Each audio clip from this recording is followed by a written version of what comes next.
blowing an absolute hoolie on the other side of that wall. So we've just parked the car down at the Kirkstone Pass Inn, and we're slowly making our way up, and we're hoping in the next hour or two to get over to High Street.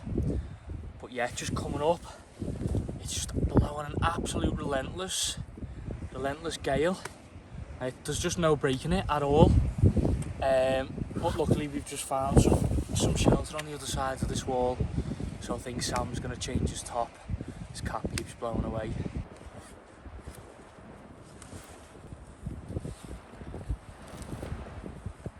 You won't lose me cap. Get your hood up.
Right guys, just bringing you back for a little bit of an update, a bit of a change of plan really. The plan was to keep walking over to High Street, but the wind's that bad, and from past experience we know how exposed that is, so we know it's just not going to be, it's not going to be the choice for tonight.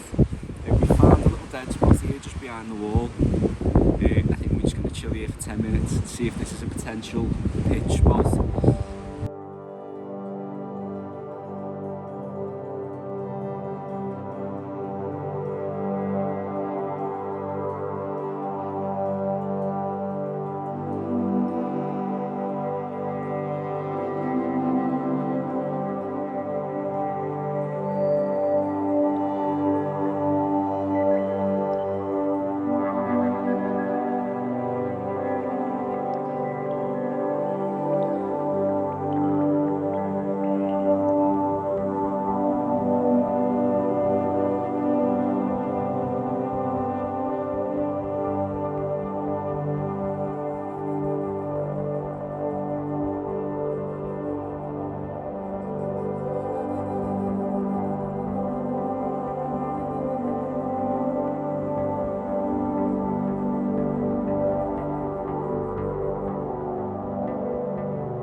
So after some deliberation, we decided we're going to go and set the tent up.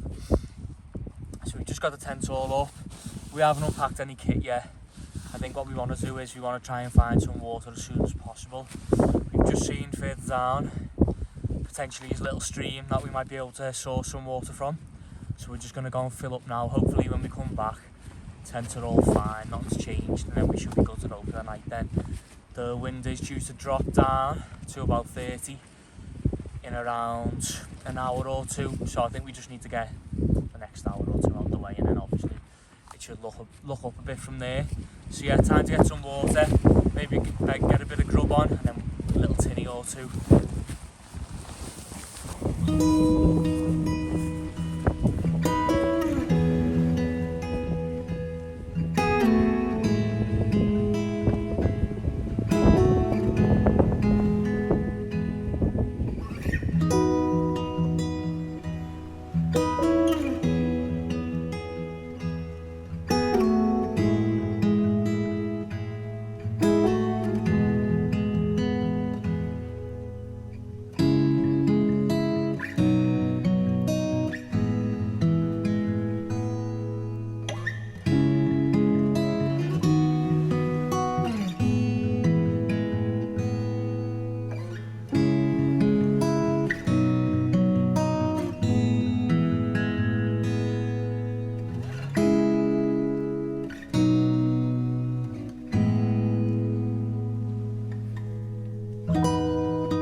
My days, what an absolute slog that was.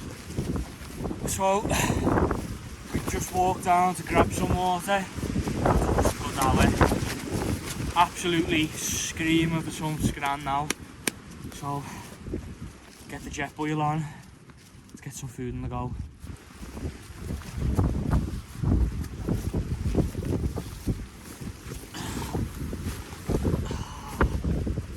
Mate! Ah! Oh! Oh. So, this is what we're having for tea tonight. Little asahi dry, lovely stuff. Portocini mushroom, risotto. Got a little block of cheese to throw in, give it a bit of flavour, a bit of kick. Salted caramel brownie for dessert, and I tell you what, that absolutely will be going down the hatch. I am ravenous. And then maybe a second little dessert, little cheese board, a rustic cheese board. It's been a couple of hours in the making, but at last.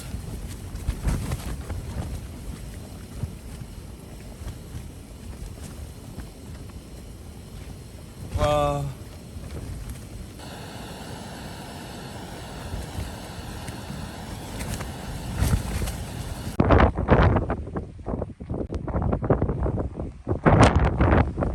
So 15 minutes later, the meal's finally done.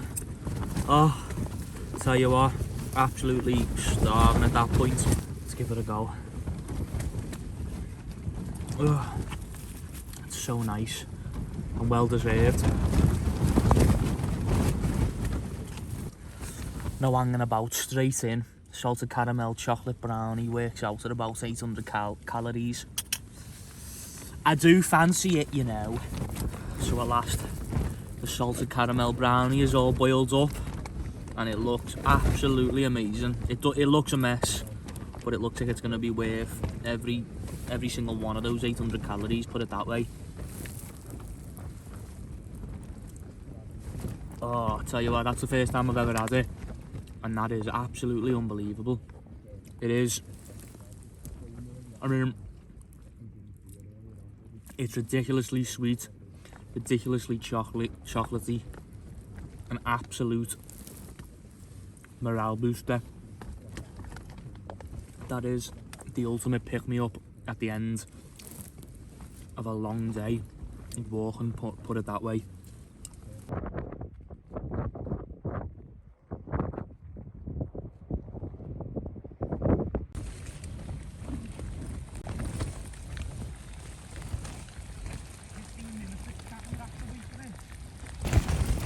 I can't quite put into words just how hungry I was before after getting back to the water. I filmed none of it. I got back, I had pepperoni, half a bag of beef jerky, had some out-of-date Haribo, finally had me veggie wafer. I'm going to do a chocolate fudge brownie now as well, because I was starving. But I feel like a new man after having all that. As you'll see in the film, we found a perfect little camping spot as well. It's a shame really that we didn't see it earlier on, but we didn't want to risk going all the way down there with the kit to then have nowhere to camp and walk all the way back up. Really nice view overlooking the valley, and this perfect little water source that we found, but like this hidden little mini waterfall underground. We've got that like pinned in the map, so we've got that in our head to camp here next time potentially. But we've got back up here. It's really windy, to be honest. I think we're in for a cold, windy night. I've got everything ready in here now. I've got my mat down, I've got my thermarest set up, I've got my sleeping bag ready, and I'm going to pop into Keith's tent in a minute and have a few bevies.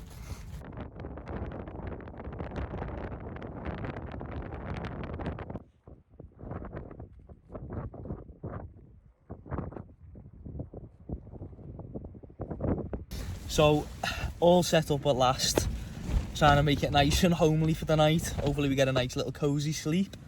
So I'll very quickly just run through what it is I'm sleeping on tonight. We all love a little kit inspection, don't we? So on the floor, we just have a silver insulated reflective mat. It's just nice to have to protect the sleeping pad, and it just means that, you know, if you're putting things down, they're not getting cold and things like that. Moving on to the sleeping pad.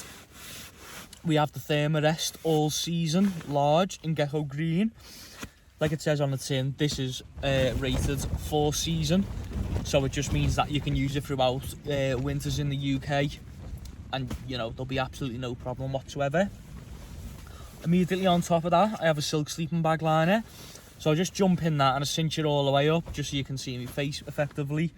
And then immediately on top of that, I have my North Face sleeping bag. This is rated down to around -0 comfort. You know, you can go further than that. Obviously at that point you might find your quality of sleep is negatively affected, but like I said, when I use these elements in conjunction, it's absolutely fine throughout the UK winters. Moving on to the pillow, it is a Sea to Summit Eros Premium Large, a bit of a mouthful. What I like about this pillow so far is that it's got like a microfiber cloth on the outside of it, so it just means that you can put your bare skin on it effectively. Some of the other pillows can tend to be plastic or whatnot, not always the greatest. They're not always particularly comfortable or pleasant to put your face on.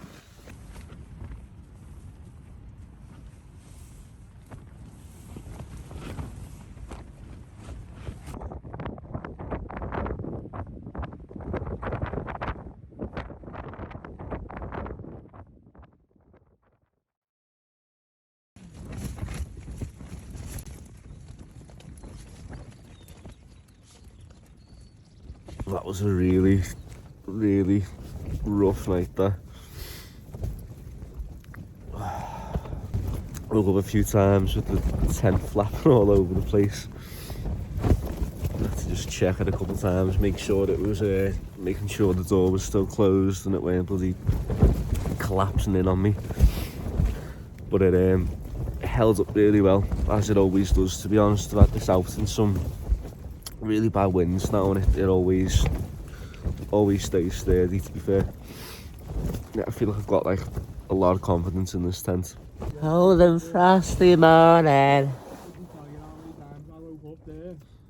Oh lad, I couldn't even count the amount of times I woke up there, like. Some of those gusts, lads, you just like a few times I woke up and just put my arms straight up the whole tent up. Did you, yeah?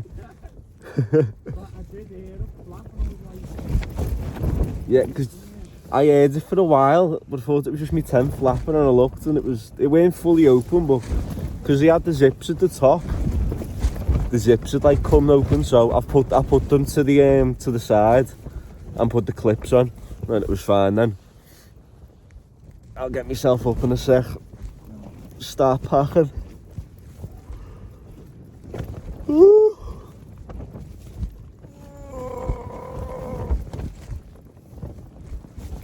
Oh, I'm out.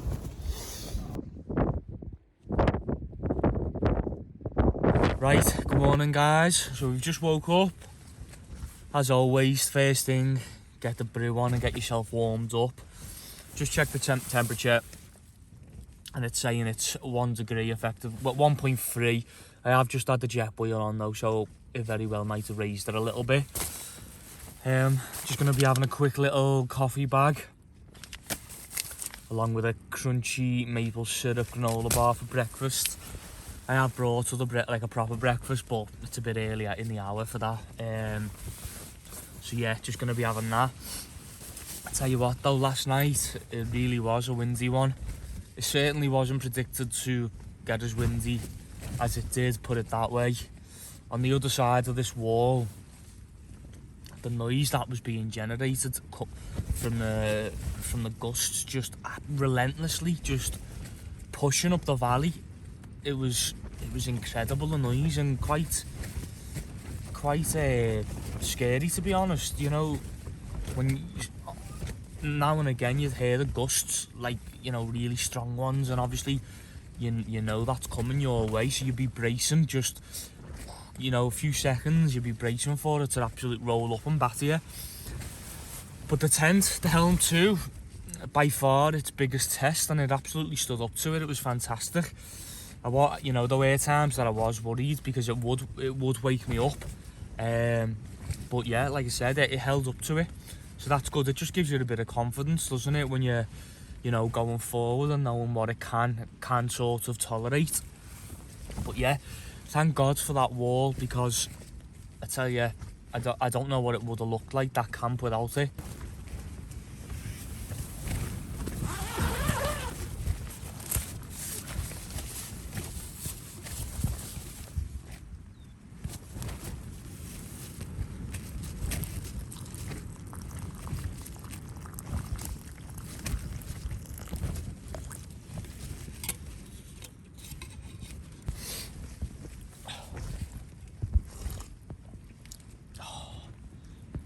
Better than any Starbucks, that.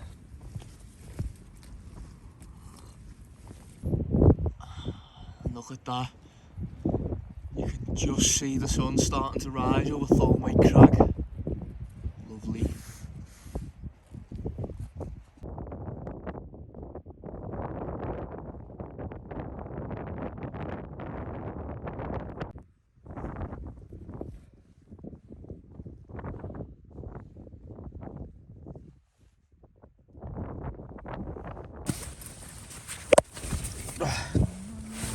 My light just fell on me there. Oh, and I hate this bit. You put on your cold boots. Oh. Yeah, it's looking out here, eh?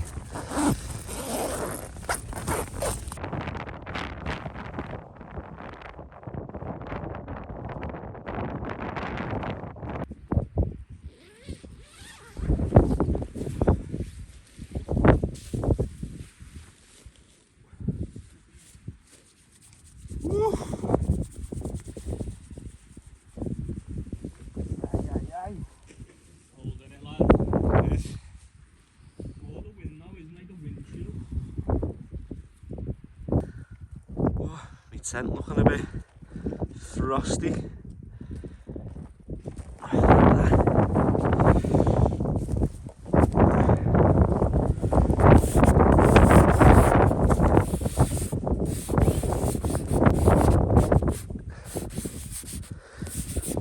There we go. Representing.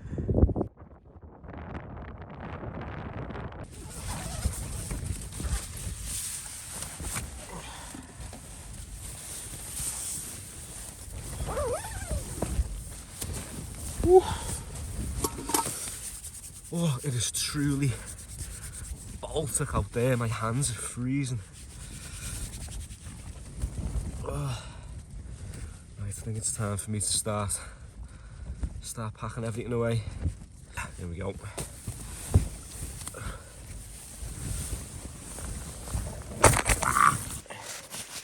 There.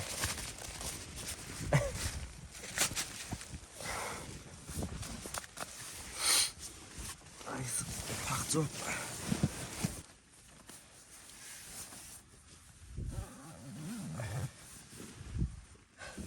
You know what, that's the only thing on this sleeping bag.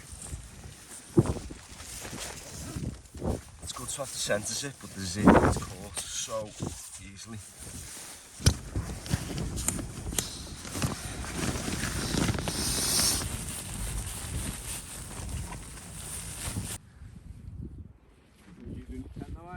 Yeah.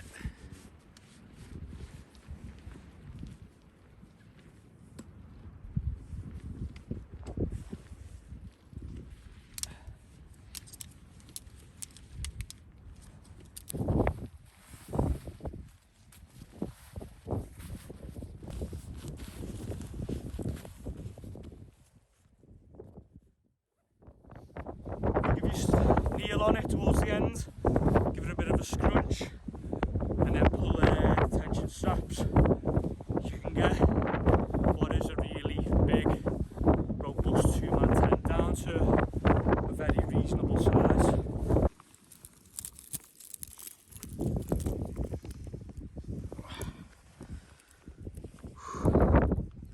Said it was a nice one.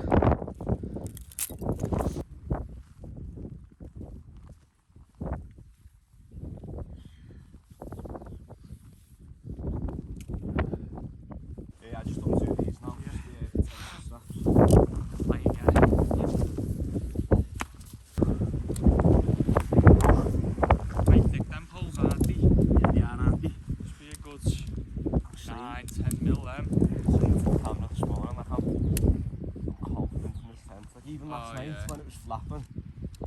checked it a couple of times, but I knew because I've been in those conditions